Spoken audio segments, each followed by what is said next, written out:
Наша нація, наша умма в епоху, коли все дуже швидко змінюється, як ніколи потребує історії успіху. Цей успіх, безумовно, починається з вас, з мене, з усіх нас. Цей успіх, як на мене, починається з глибокого роздуму, аналітики. Так давайте ж разом поміркуємо.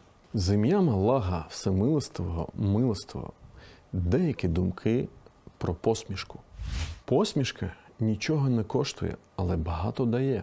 Вона збагачує тих, хто її отримує, не збіднюючи при цьому тих, хто її дарує. Вона триває мить, але інколи в пам'яті залишається назавжди.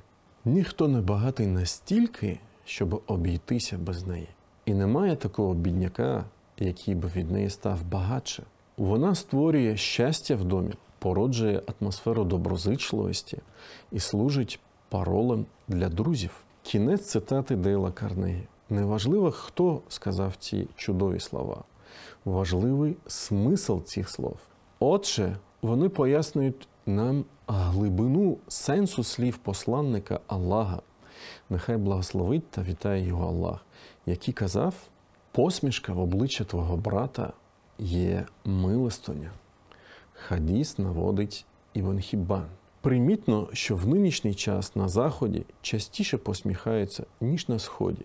Хоча посмішка – це сунна звичка нашого любимого пророка, мир йому та благословіння Аллаха.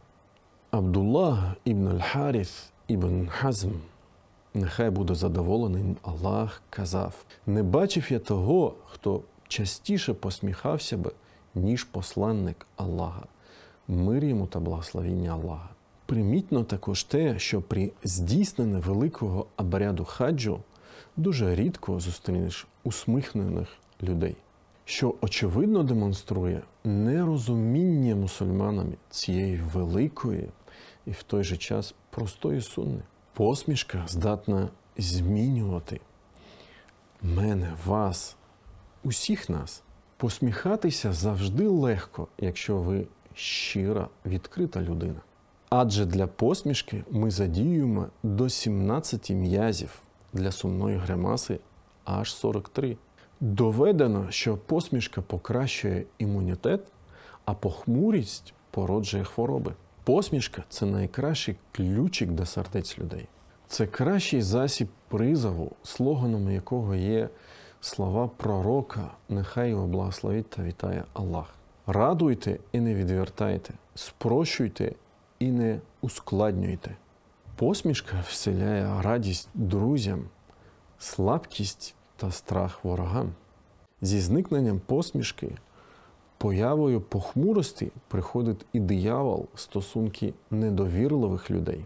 До справжньої посмішки складно додати фальш, на відміну від інших емоцій. Посміхайтеся якомога частіше. Близьким та рідним, коханим та нелюбимим людям, друзям та ворогам. І ви побачите, як світ навколо вас змінюється на краще.